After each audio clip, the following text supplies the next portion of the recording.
thing that concerns me, though, is that we're going to get opposition from this, from the organized religions, who are Sure. going to say, no, no, that's not the way. We are the way. You have to follow us. You follow our dogma. You have to have faith. We can't prove anything, but have faith in this, whatever the nonsense of the day is.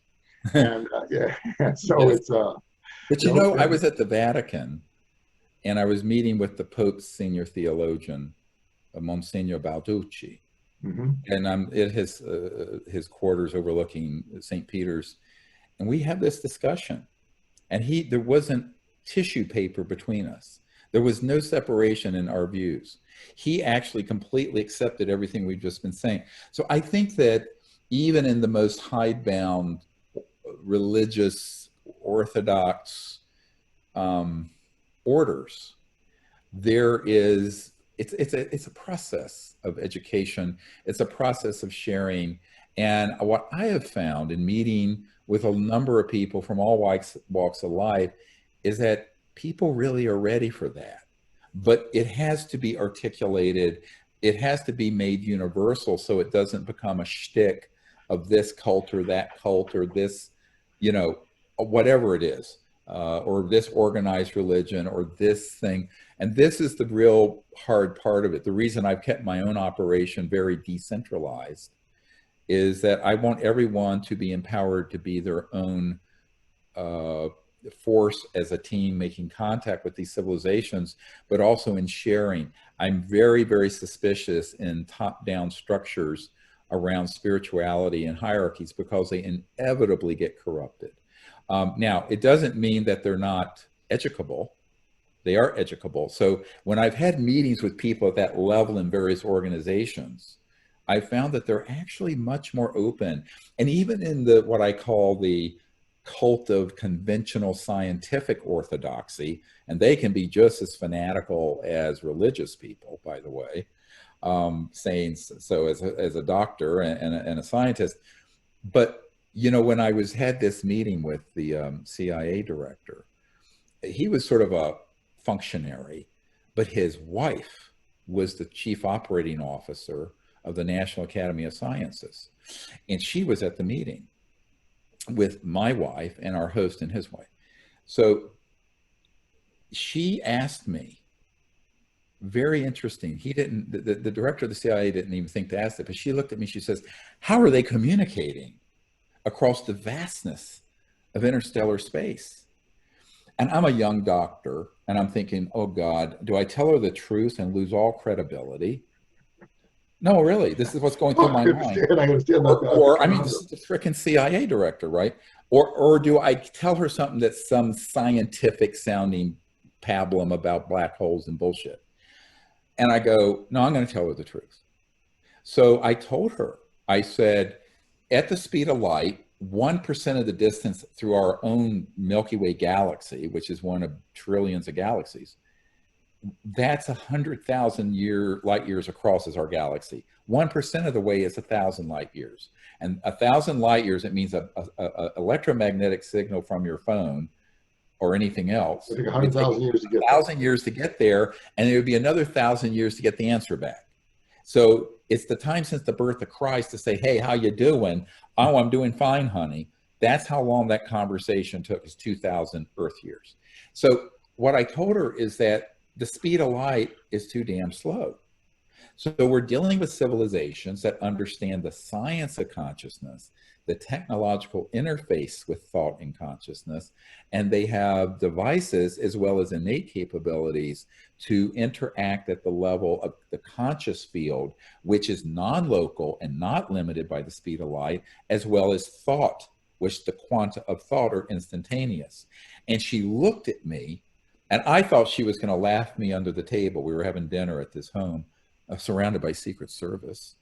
And she looks at me and she says, I thought it had to be something like that. Now think about that. This is 93. This is why I'm very optimistic that there are a lot of people in society who are ready to hear this information and do something with it. That even though it's not, see, the mainstream media will take all this stuff and just ridicule it.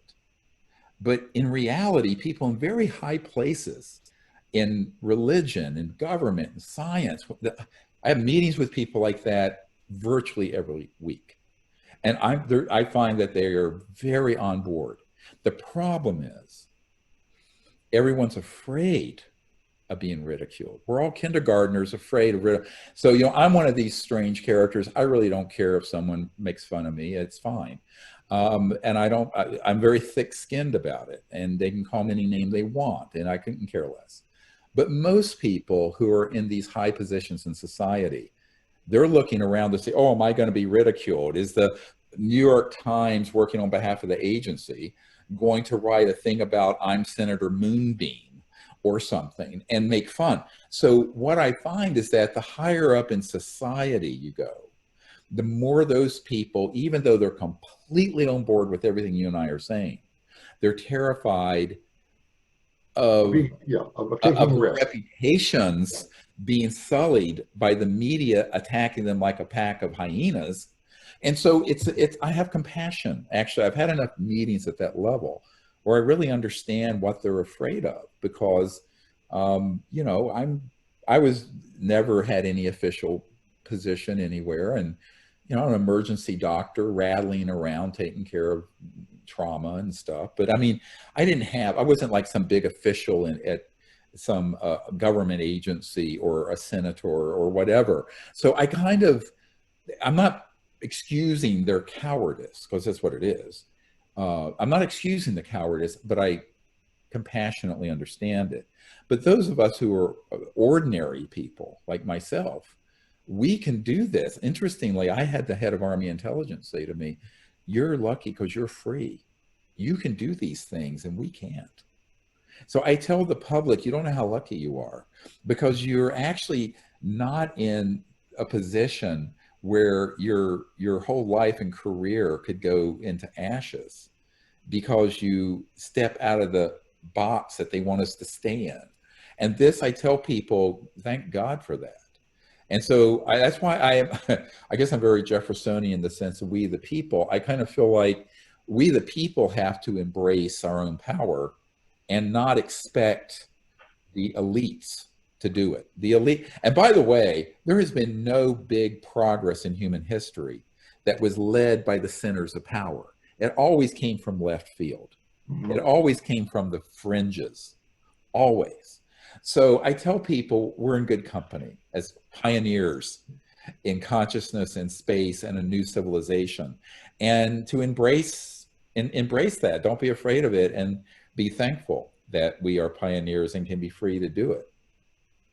Well, let me ask you a question, because you just referenced something. This is a little, you say that these extraterrestrial civilizations have access to consciousness enhancing technologies, or that they can use. And we also talked about that there are repressed technologies that have not been released.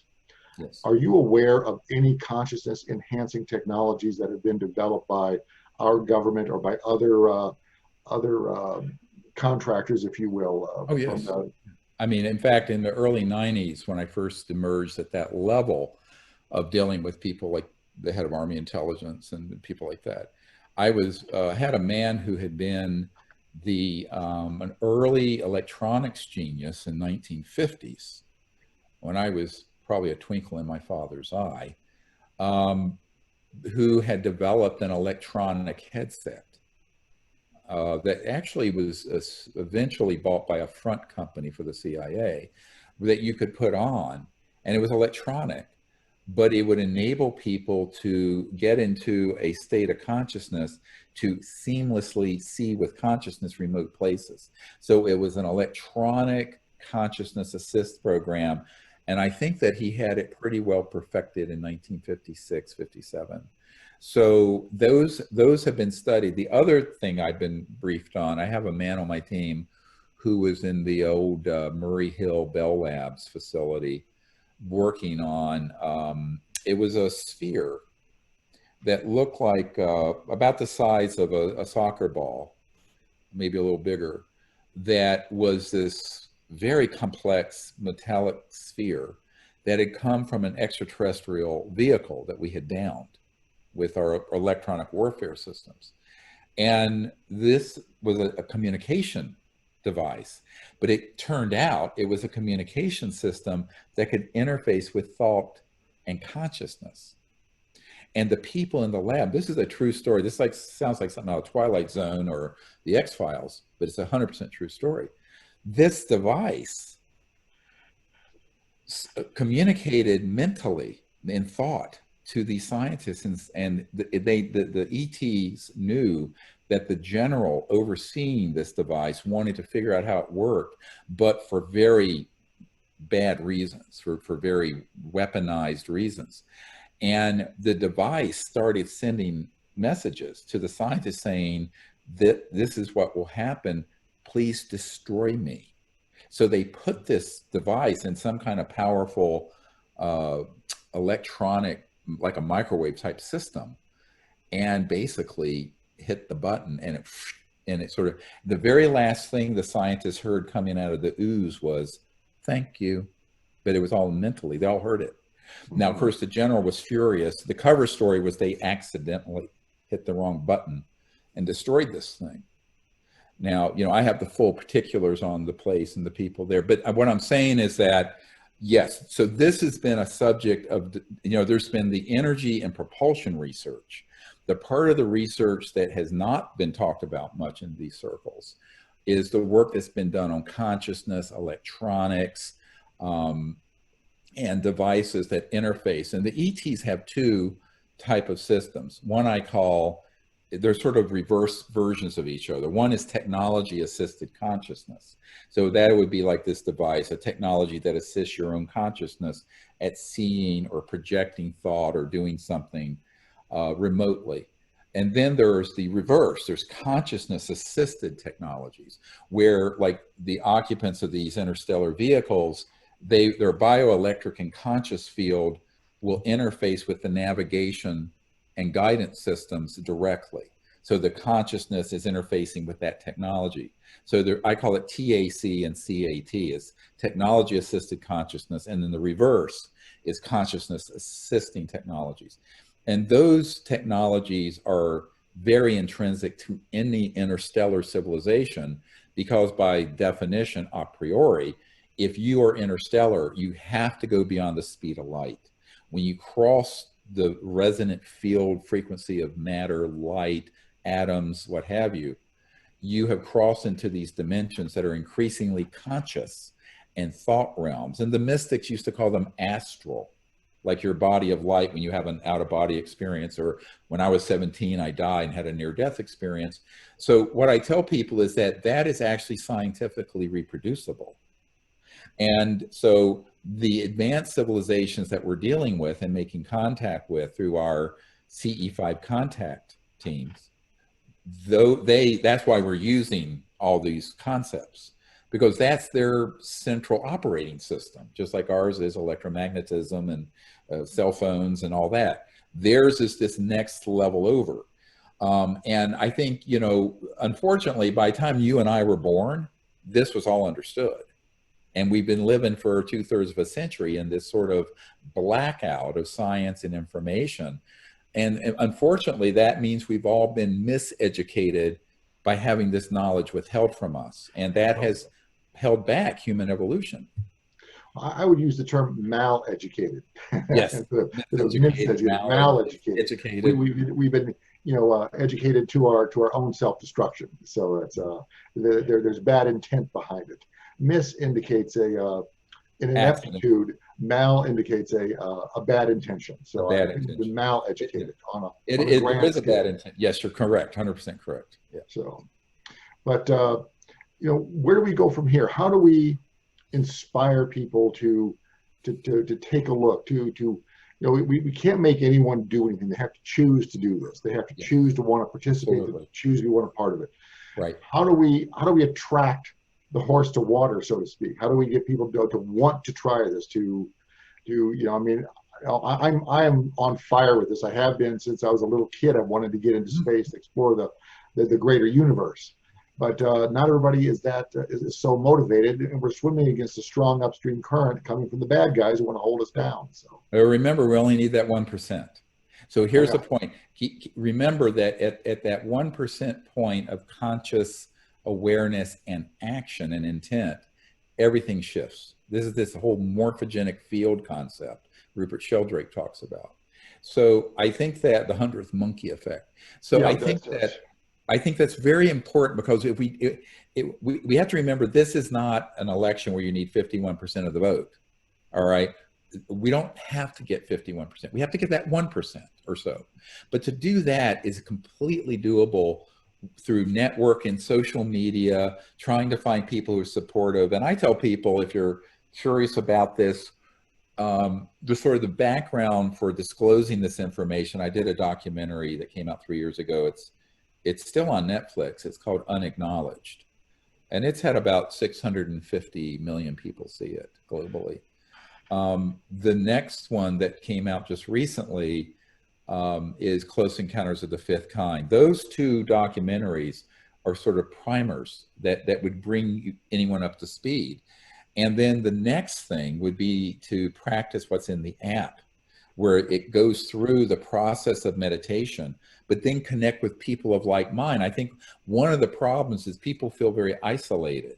So the reason we came out with this new app is that it has a feature where it has a map built into it, where you can see who is in your region or state or whatever, or if you're traveling, who's interested in this, so that you can hook up with them, like a dating app, except it's not for dating. Well, it might be. I don't know. People do.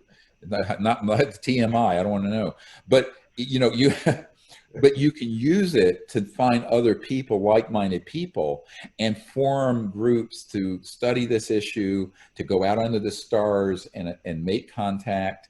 And it's really exciting. And now, we have like 100,000 people around the world doing this.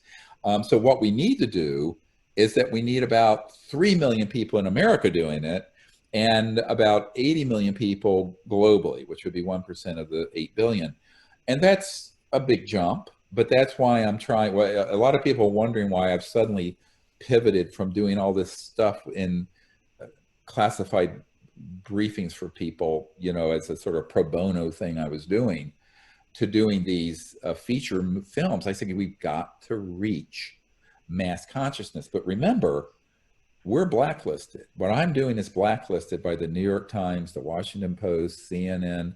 So the only way we're getting the word out through this is through folks like you. Thank you. Your followers who are listening to your show. There are others, so like Demi Lovato, who's a very well-known singer, just tweeted out about. So we've got to figure out how to network this to bypass the fascist grip that the mainstream media is in, the death grip of these fascist totalitarian sociopaths. And the only way I can see around it, thank goodness, we still have the internet, we still have social media, we have networking.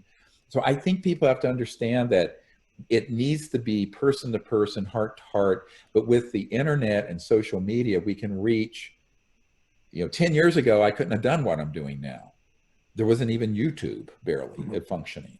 Now we can reach millions and hundreds of millions of people. So that's what we need to look. We have to look at strategies where my view of this is we need to be like clear water going down the stream. And if there's a big boulder in front of it, we move around it or over it or under it or around it. We have to just keep moving, because the cabal of people who want to keep all this stuff secret and keep us, frankly, spiritually and technologically retarded, will do everything they can to throw a boulder up. That's what I've been dealing with for 30 years. It's rather exhausting, to be honest with you.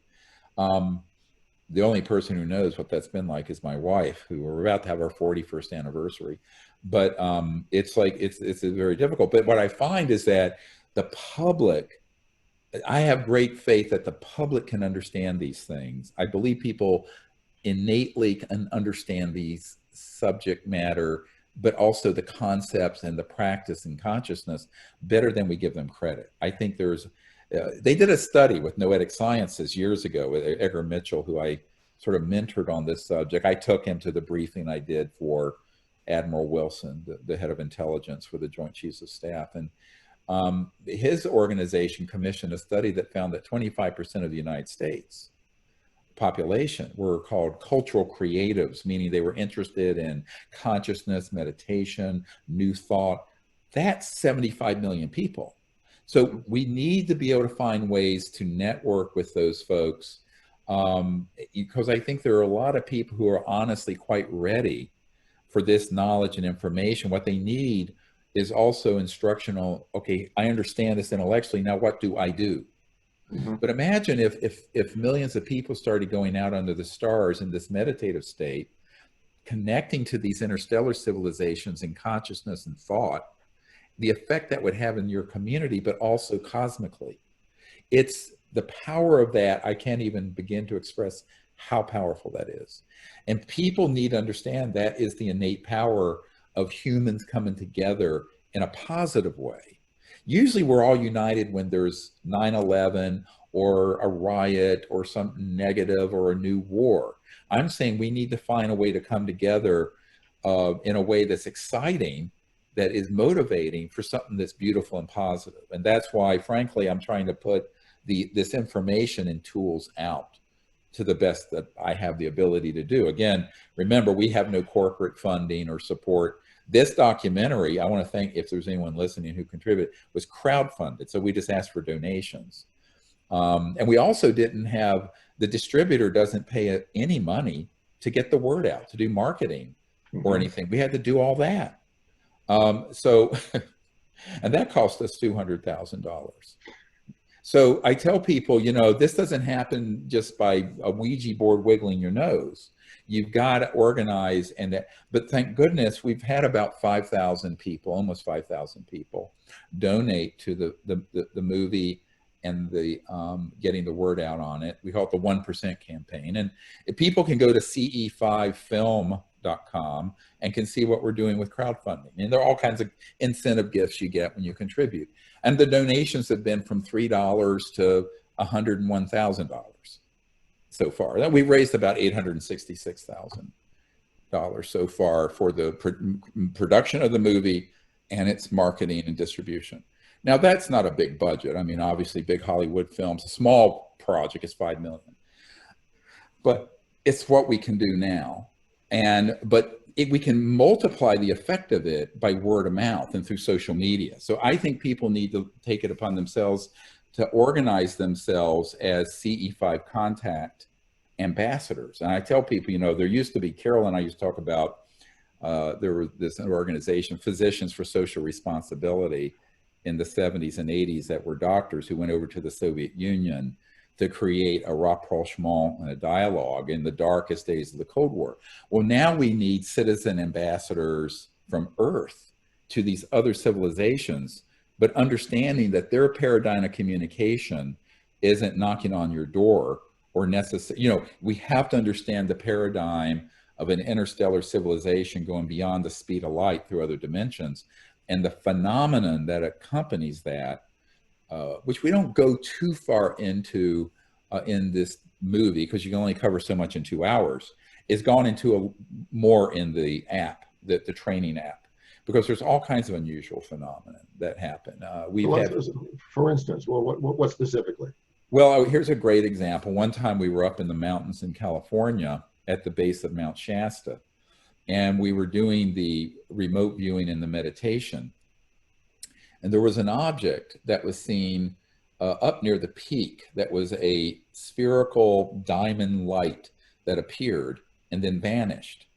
The next thing is that everyone heard, in almost like a neurophone in their consciousness, but not just one or two psychics, everybody heard this tone that we actually recorded with a tape recorder that came through and over the circle.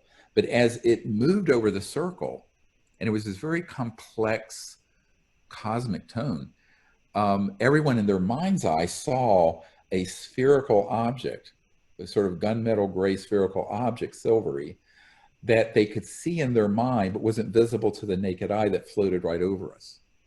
And everyone had the same image. Now, this is very unusual, but we did get the recording of the tone. So there's all kinds of phenomena that accompanies a true interstellar transdimensional vehicle and its occupants that doesn't make sense and begin until you begin to get educated on, they are not using 20th century Earth technologies, right? By definition. So we have to get educated on the phenomenon that is of extraterrestrial origin, as opposed to the phenomenon that we see that could be a covert Lockheed Skunk Works device. So this discernment is very, very important.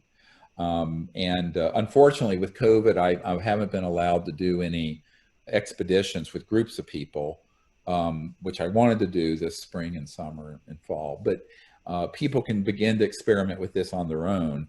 And we've tried to put enough information in the training app, the CE5 Contact app, so that people can actually have enough fund of knowledge and instruction to kind of know what's going on. But ultimately, I need to do a more thorough, I probably need to do a more thorough online course. Like I do these week-long expeditions, so I need to do a week-long version of it because, well, who knows? I could be dropped dead any day for one thing, but for another, I could be killed. And for another is that now we're all being locked away in, under house arrest virtually, with whatever the next concocted threat is that they come up with. By the way, one of the things that concerns me about this COVID is that it seems to be a beta test of how far they can control the populace.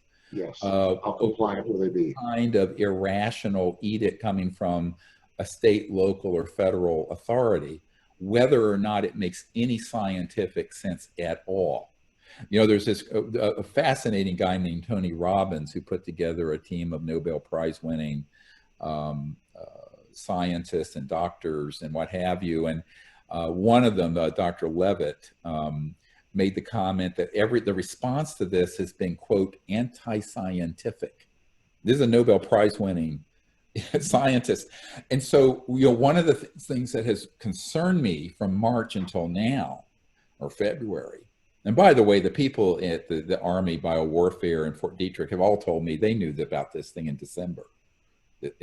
Everyone knew about it. So in March, when they shut down society, and what happened is that people are doing things without any scientific basis or knowledge, but they're just going, yes. So everyone's, unfortunately, they're not questioning authority, which is, I think people must do, but they're also become sort of sheeple that whatever everyone's doing, I'm going to do it.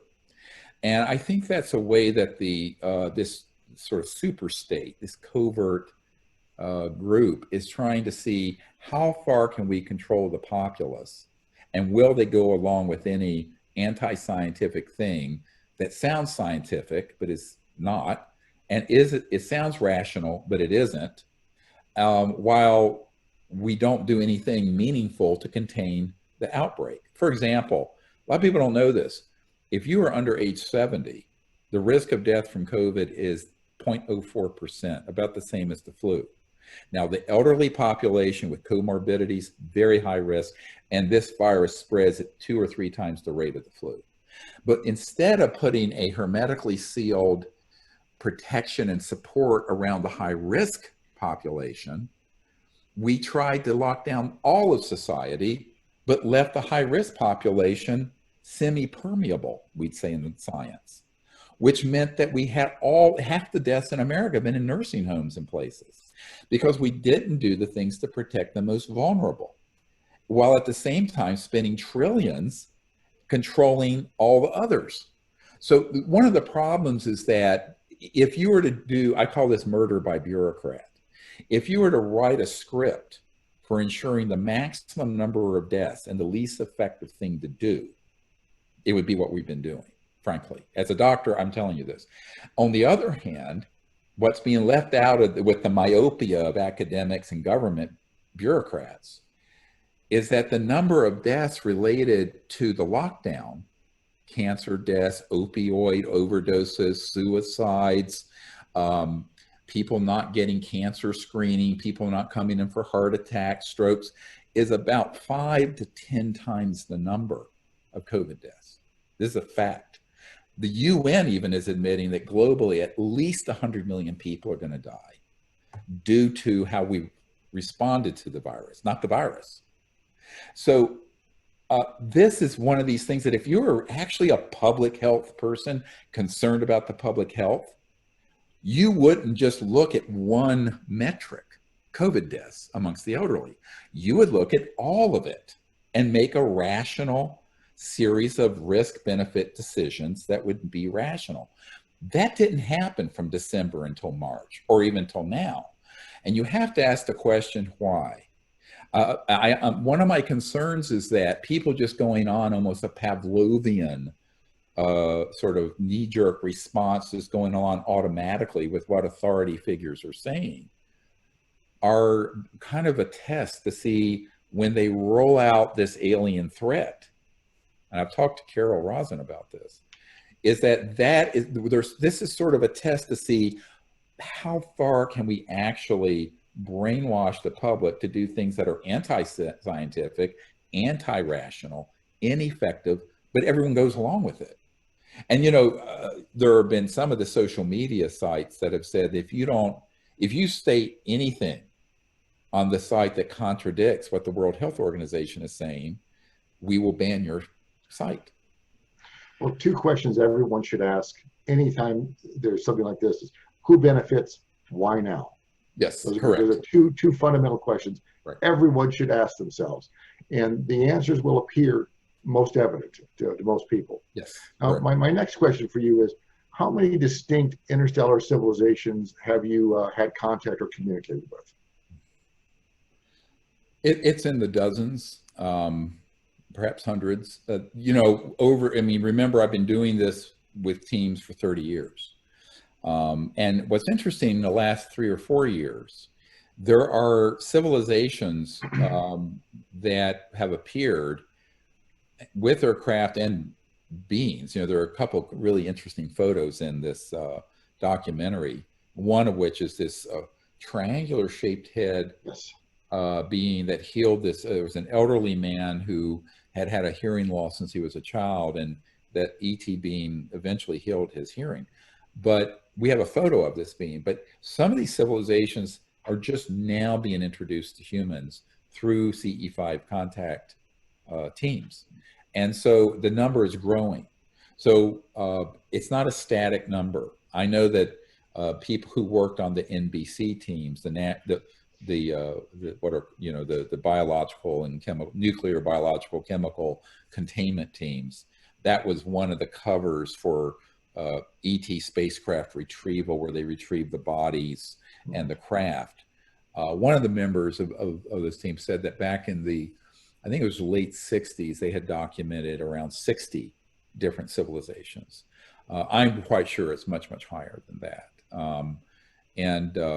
They appear to all know each other and be working together, in fact, and they have different specialized functions. But one of them is very involved with security, cosmic level security. And for example, Colonel Dietrich, who is the head of the old Atomic Energy Commission, a division dealing with nuclear weapons facilities, that then became, the current nuclear agency.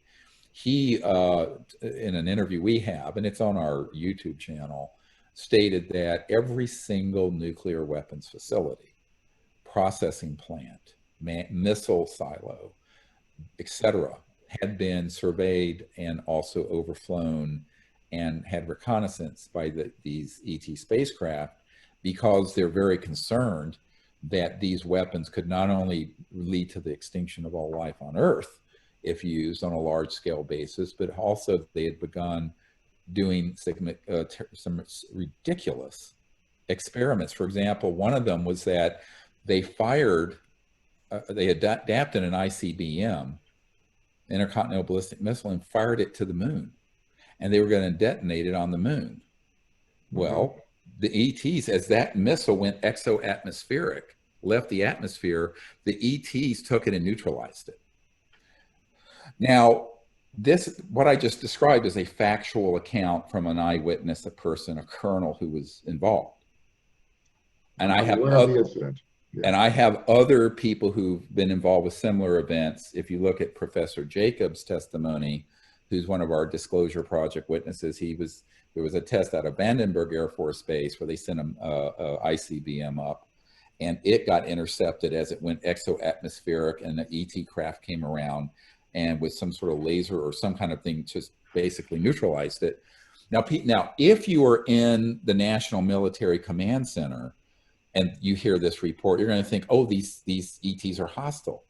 They weren't hostile to humans. They're hostile to us putting weapons of mass destruction in or through space, or targeting a celestial body, even our own moon, which, by the way, has had ET facilities on it. So I think that this is what people need to understand. There's a lot of, excuse my language, but sort of a pissing contest with some of the people who've been involved in these covert programs and large weapon systems. And there are ETs that are going, you're not doing this. We're not going to permit this kind of weaponization of space, or at least the detonation of these weapons out here. So that, if you understand, if you've ever worked with some of these guys, they're not used to being told no. They get their way and they do what they damn well wish. So you have a conflict that is completely resolvable, but it has to have a different consciousness brought to it, and also a different understanding.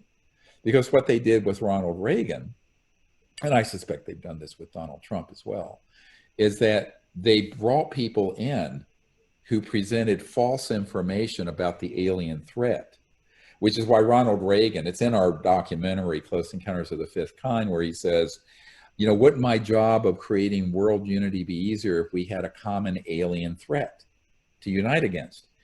I ended up interviewing a Colonel Holman, who was on a committee for SDI, Star Wars, putting, you know, these weapons in space back in the Reagan era, who he actually tried to pitch that program to Jimmy Carter. Carter wouldn't bite. They pitched it to Reagan. He accepted it because they told him about these things that had happened where the ETs had neutralized some of our nuclear assets when we'd fired them out into space. Well, Reagan, of course, was manipulated then into accepting and expanding the Star Wars, as it was called, Strategic Defense Initiative assets into space. And I think a similar sort of pincer movement of disinformation and spin happened around Donald Trump, where he then, you know, went along with doing the Space Force and then accepting that we need to have more weapons placed in space and on satellites in space, et cetera, which of course is a very dangerous thing because it's not being done in just the conditions of normal geopolitical Earth, China, Russia, US. We have extraterrestrial civilizations out there who are going, this is not a good idea. And the other part of this that people don't understand is that a lot of these assets that already do exist on satellites, or satellite-based weapons, those satellites are piggybacking what are called scalar or longitudinal electromagnetic weapons that are targeting ET craft in our solar system or in our atmosphere and knocking them down. You hear about all these various retrieved ET craft that we've been working on, including, I might point out, the New York Times reported this week, the fact that there's material not of this world. I'm quoting from the New York Times and this scientist and a national security guy that's in the article. But people go, where do they get those? Do they just come from Interstellar and can't guide their way around a thunderstorm in New Mexico? No. Those have all been electromagnetic warfare systems that began to be experimented with in the 30s and 40s.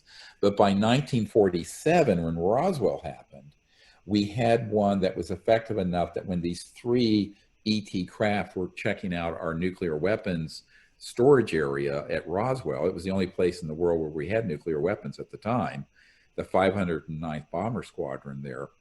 They switched that system on, and those three craft collided and lost control and went down. A lot of people don't know that was an early, quote, Star Wars hit, but it was ground-based. Now they put those systems, beginning in 1965, they put those systems on satellite and platforms in space and have been targeting these objects. Well, this is an existential threat to world peace. And I pointed this out to Boutros-Ghali, the UN Secretary General back in the 90s. And of course, they're appalled. But of course, those are unacknowledged special access projects, I mean, deep black. Very few people are read into them. And this is one of the problems when democracy and oversight breaks down, what Eisenhower warned us about. That kind of secrecy can get so out of control that we then have a situation where there are people doing extremely risky, dangerous things that puts everyone on Earth at risk for no good reason. And no one's overseeing them. No one's controlling what they're doing, which is why, getting back to this discussion, it's incumbent upon the citizenry to get informed on this subject and become ambassadors to these civilizations so that we show them another side of humanity that isn't warmongering and violent and frankly stupid. And so I think this is where every individual has this as sort of a sacred obligation. And I don't often say this, but since you've worked in these areas or your show must have a lot of veterans that listen, I assume. I'm very concerned. When I was at the Pentagon briefing, the head of the Defense Intelligence Agency, General Patrick Hughes, a 3-star, he had been denied access to those operations. And I came in with a whole portfolio of documents and testimony and pictures. And he was very upset. And he went over to his bookcase at the Pentagon. This was at the Pentagon. It was a stand-up brief in the general's conference room. And he got a little E.T. doll like you'd get at a toy store. And he was furious. And he grabbed it and said, "This is all I've gotten from my inquiries into this subject through the chain of command." Now, this is the director of the Defense Intelligence Agency. Google it, those of you listening. It's the biggest intelligence gathering entity for the Pentagon. It's the CIA for the Pentagon. It's the military version. So, and this was the director. So, the reason I had the meeting was that he had heard through whispers that we had these killer weapon systems in space on satellites. He didn't understand what they were being used for because he had heard they were not pointing down to Earth, they were pointing out into space. And so I came in and informed him, and he, of course, he was very upset because he realized this is an existential threat to our planet. Not because the ETs are hostile, but because we have people trying to provoke, sort of an agent provocateur, it used to be called. They're trying to be agents of provocation with these civilizations. And that's very dangerous. Now, luckily, these ET civilizations have exercised a Gandhian level of restraint and have not struck back. They have neutralized things we put out there that were a threat to them, but they have not struck back. And I always tell people that all the lunatic fringe of the UFO subculture, which is most of it, I hate to admit, that if these civilizations were hostile, it would have been point, set, match, over in 1945 when we detonated the first atomic weapon at the Trinity site. Well, two data points for you. One of them is it was JFK who wanted to break the CIA into 1,000 pieces. Yes. And it was JFK who founded the DIA yes. To replace them. And right. So you've had these competitive organizations both trying to serve their own agendas. And one right. agenda is for the benefit of the country, and the other agenda, the CIA is essentially turned into an enemy of the people of Earth and particularly of this country itself. They have gone to the dark side completely, as far as I can tell. Well, I mean, on this level, the unacknowledged special access level, and then one of the problems that I always point out is when you take these vast bureaucracies, everyone have these sweeping, grandiose conspiracy theories, and they're always wrong, wrong, wrong, wrong. The vast majority of people, whether it's in the Pentagon or the CIA, even the NSA, they are not read into an unacknowledged special access project. A special access project is one thing. A top secret TSSCI, top secret special compartmented information, is one thing. But when it's an unacknowledged special access project, meaning it is completely not acknowledged to anyone who is not in that silo, who is not in that compartment, that is a horse of a different color. And so when you get to that level, and I have dealt with hundreds, I now have over 980 men and women who've been in USAPs, in corporate and CIA and Pentagon, here and abroad, that I have briefed, have information from.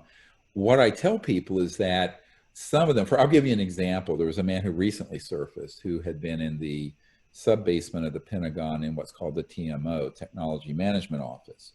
And he was read into, he was one of a few people, I think 5 people, that had what's called baseline clearance across 18 unacknowledged special access projects.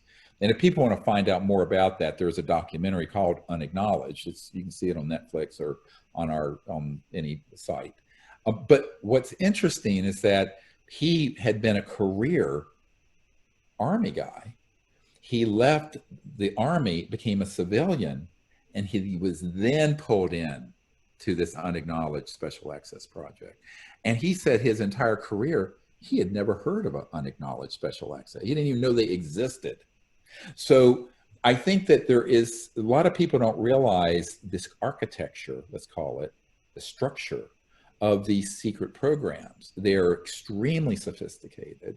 It's not like every Tom, Dick, and Harry with a top secret clearance knows about it. And that includes the CIA or the DIA or whatever. So it's a very, very compartmented operations.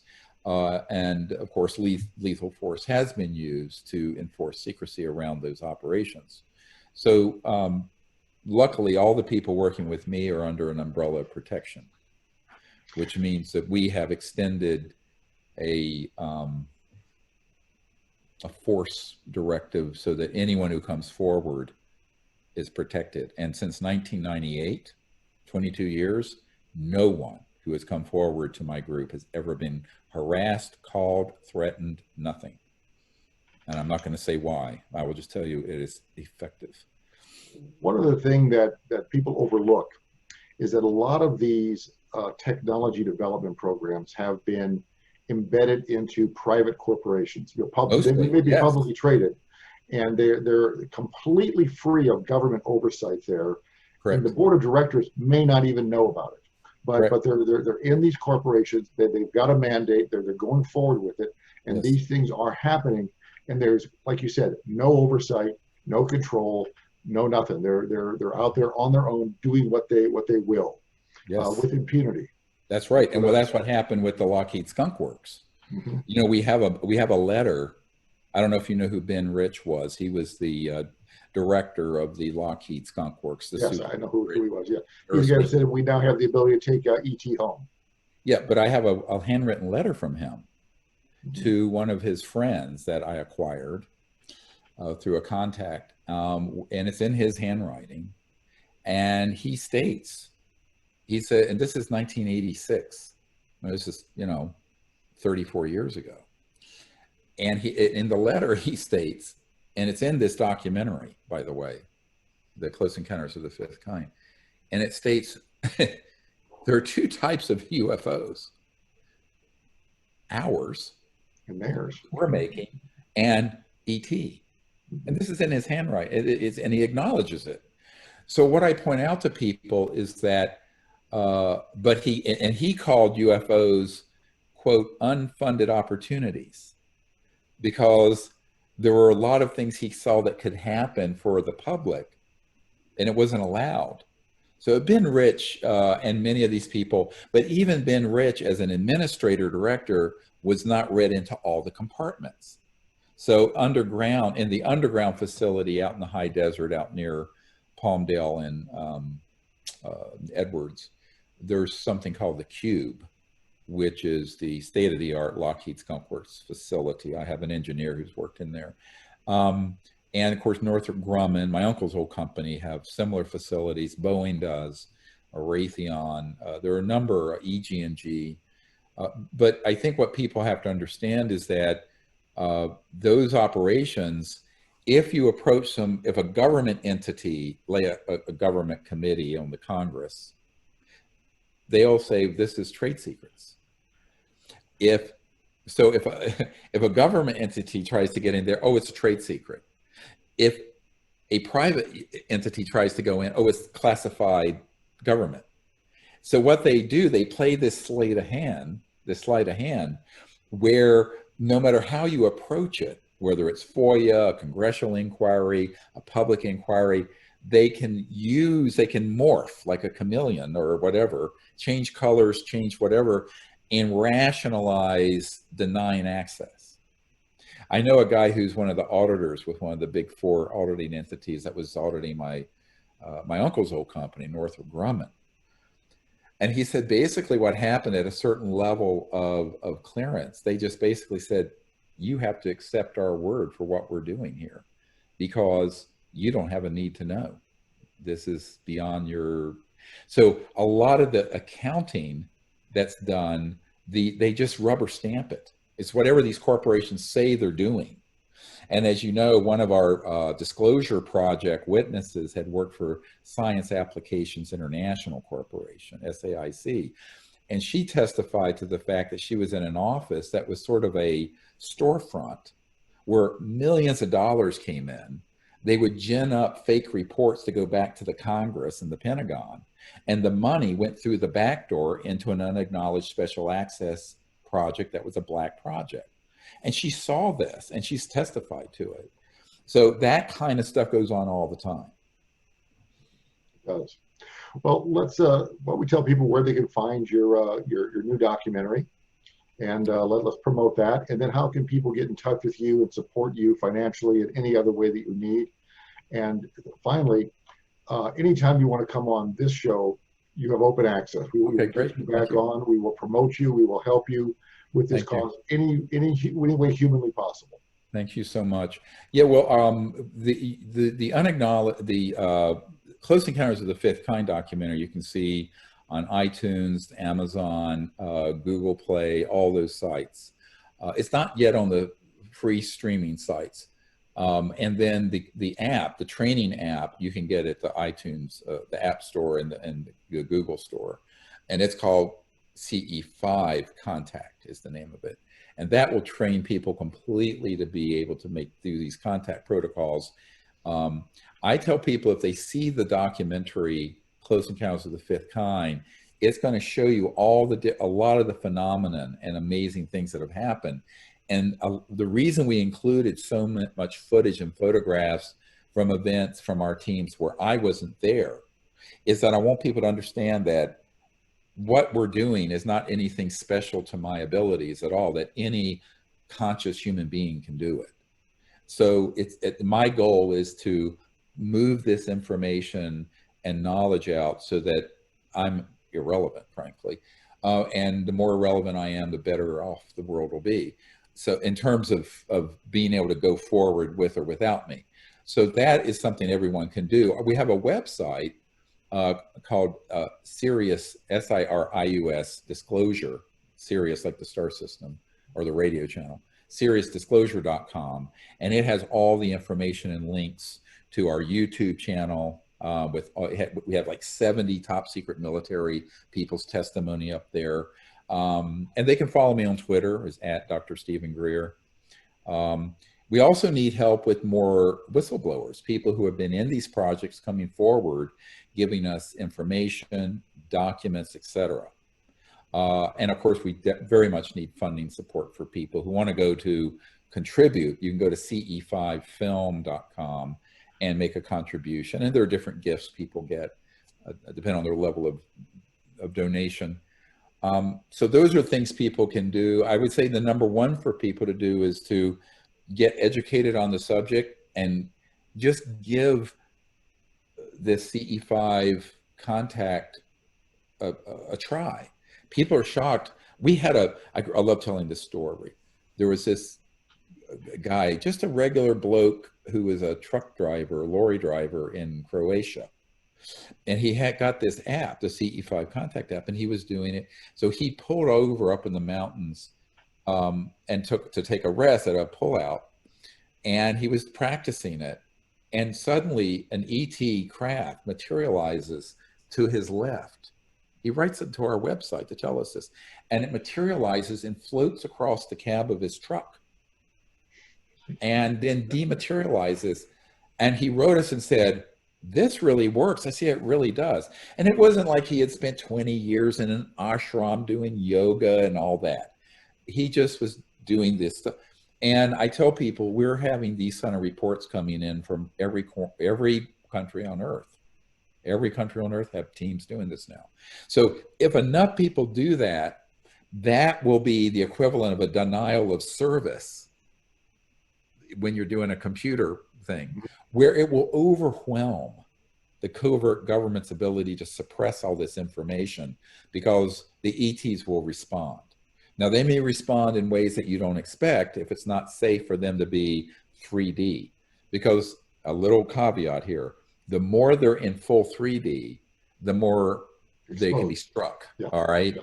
But they may do things where they're in partially in this dimension, all kinds of strange phenomena. So people need to understand that at this time in history, the contact can be rather enigmatic in some sense, but there's a reason for it. You know, back in the 50s, before we had these weapons up on satellites, there were all these accounts of these things being fully 3D, landing here and here and here. That doesn't happen much anymore, because if they come into full 3D, they get hit with an electromagnetic weapon that's very powerful. So I tell people there are different ways to do this, but if millions of people, hundreds of thousands and then millions of people start doing this, the covert programs can't be everywhere. They certainly, when I do something with a training group, they're there every time. All the covert, they're honest, like. So I tell people, in a sense, most people are going to be more successful and be freer to do this than I am, just because I'm on the radar screen as public enemy #1. You know, David Marconi, who wrote Enemy of the State with Will Smith, he's on our team. He's the guy who took the photo of that ET with the triangular head that healed that man. And I said, oh no, that was an enemy of the state. I'm the enemy of the state. These guys hate me. Anyway, but you know, I tell people that's why if everyone does that, the best thing people can do is to actually walk the walk. Learn about this, go out there, don't be afraid. Do it with 3 or 4 people that you like. It doesn't have to be a huge crowd. It's better if it isn't. You can get more coherence in a group if it's a little smaller. And go out and try it. You'd be very, very surprised the kind of results you will have over time. And it isn't difficult at all to do. And it's innate to your ability as a conscious spiritual being to do it. Well, in closing, I have had UFO sighting experiences myself. First time when I was like 8 or 9 years old. Me too. That 3 bright object thing that mattered. I have seen that several times in my lifetime. The first time I was 8 or 9 years old when I saw it. Where was that? It was in Missouri, St. Louis, Missouri, where I grew up. My cousin David and I were laying in my grandmother's backyard, just looking at the night sky. We both saw it. We saw all 3 of them. They all came together, formed a bright light, and disappeared. And it left a very indelible impression for me. I've never forgotten it. I was about the same age when there was a full daytime materialized disc, seamless, that appeared in the afternoon where I grew up in Charlotte, North Carolina. When that would have been in 1962 or 3 or 4. Something about that. Yeah. Yeah. Well, Stephen, thank you very much. And thank you. Again, give out information how people can get in touch with you if they want to help you in any way. Sure. Our website, SiriusDisclosure.com, SIRIUS Disclosure.com. And they can follow me on Twitter at Dr. Stephen Greer. And our YouTube channel is youtube.com/Dr. Stephen Greer. And they can follow us there. And at the website, you if it's someone who is would want to help fund, they can go to ce5film.com and make a contribution, or through the website. If you're someone who has important information about some of these projects, who you want to get hold of me, there is a contact box on our website at seriousdisclosure.com, so that they can write in and contact me. Just keep in mind, we don't have, my wife and I do this whole project out of a corner of our living room, and we have no paid staff, no office, and we run completely on volunteers. So just be patient. Well, Stephen, thank you so much, sir. Really appreciate your time. And thank you. This has been a very illuminating session here. Thank you so much. You're invited back anytime. So great. We're delighted to have you again. We'll do it. Thanks so much. Thank you, sir. Bye. Bye-bye.